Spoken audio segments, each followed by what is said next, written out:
చూడండి, కమ్మనైన నోరూరించే స్వచ్ఛమైన గేదె పాలతో తయారైన పాలకోవా మీరు కూడా తయారు చేసుకొని అలా టేస్ట్ ఎలా ఉందో చూసి నాకు తెలపండి. మీరు ట్రై చేసి చూడండి. చాలా చాలా బాగుంటాయి. చాలా స్మూత్గా కూడా వచ్చాయి. చూడండి.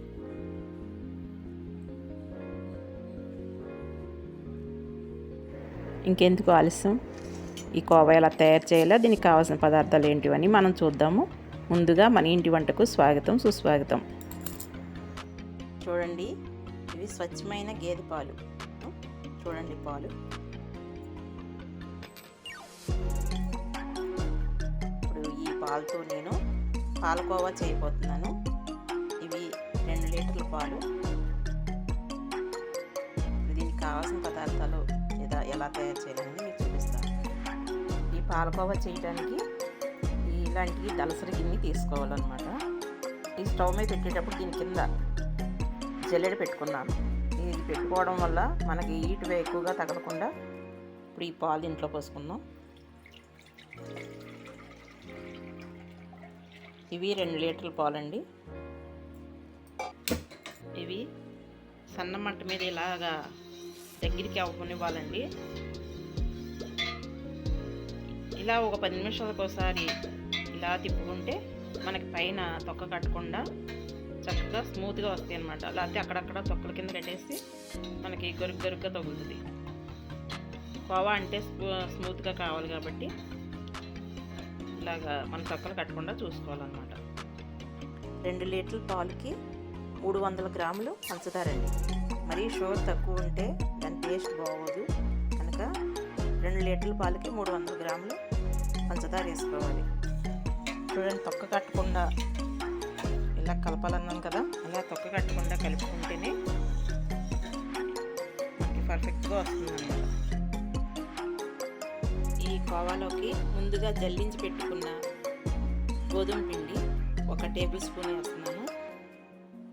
ఇది ఈ పాలతోటి ఉండలు లేకుండా కలుపుకోవాలండి.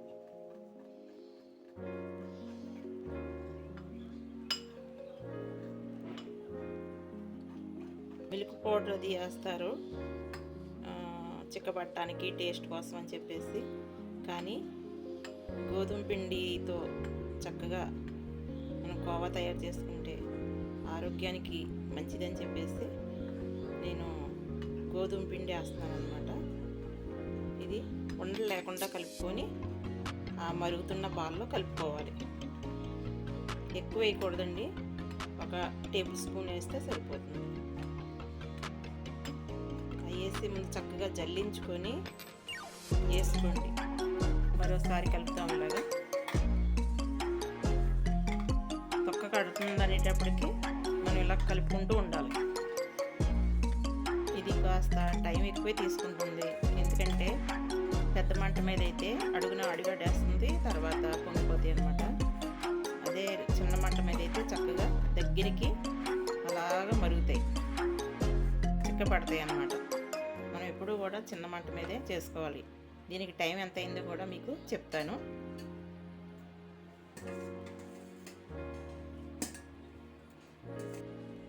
చూడండి, ఇలాగా చక్కగా అంతా కలిసి ఇలా కలుపుకొని ఇప్పుడు ఈ పిండిని ఈ మరిగే పాలలో వేసుకుందాం.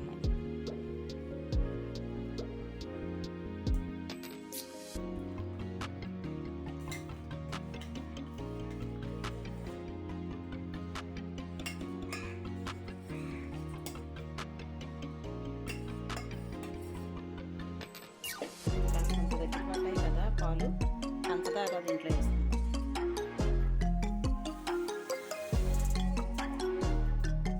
ఎందుకంటే పంచదార కరగటం కూడా టైం ఎక్కువ పడుతుంది కాబట్టి 2 కలిపి మరుగుతాయి.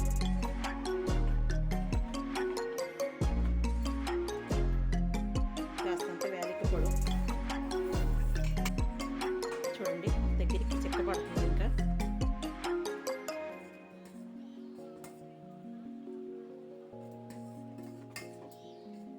ఎంత కలుపుతున్నా పాలు అలా పొంగుతూనే ఉన్నాయండి. నా నా తత్వం ఇంతే కదా, నేను ఇలా పొంగుతాను అంటుంది పాలు.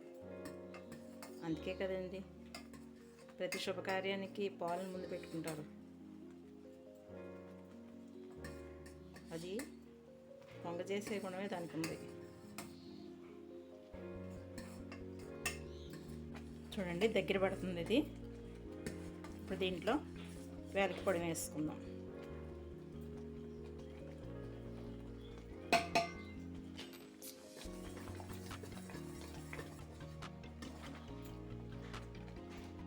నెయ్యి కూడా వేసుకుందాం.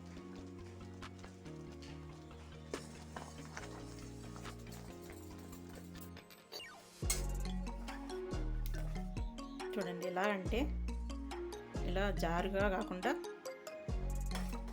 తీగలా పడాలి. అప్పుడు మనకి కరెక్ట్గా వచ్చినట్టు అన్నమాట. ఇంకా కొంచెం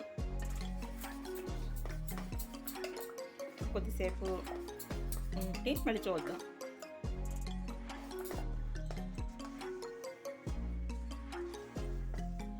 పాలకోవా రెడీ అయిపోయిందండి. మీకు ఒకసారి చూపిస్తాను. వాటర్లో ఇలా చేయి ముంచుకొని కాస్తంత తీసుకొని ఇదిగోండి, ఈసారి మనం దించేసుకోవచ్చు. అది ఆరి చక్కగా గట్టిపడుతుందన్నమాట. మనకి ఇది తయారవటానికి 1:20 నిమిషాలు పడిందండి. కోవా రెడీ అయిపోయిందండి. మనం దించేసుకుందాం.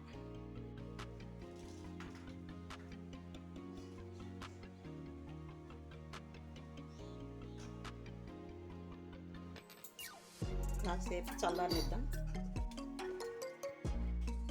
చల్లారిపోయిందండి. ఇప్పుడు మనం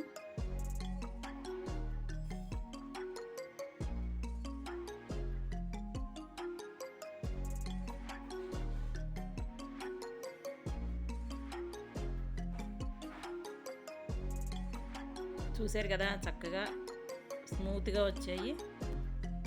గోధుమ పిండి వేస్తే గట్టి పడిపోతాయి అని అనుకుంటారు. గోధుమ పిండి శ్రేష్టమైందండి. మైదా పిండి, మిల్క్ పౌడర్ లాంటివి వేసుకోకుండా ఇలా చేసుకోవటం చాలా మంచిది. మీరు కూడా వీలైతే ఇలాగే తయారు చేసుకోండి. ఇవి చిన్నపిల్లలకి పెట్టినా కూడా ఏ విధమైన తేడా ఉండదన్నమాట. స్వచ్ఛమైన గేదె పాలతో తయారైన ఈ యొక్క కోవా చాలా మంచిది.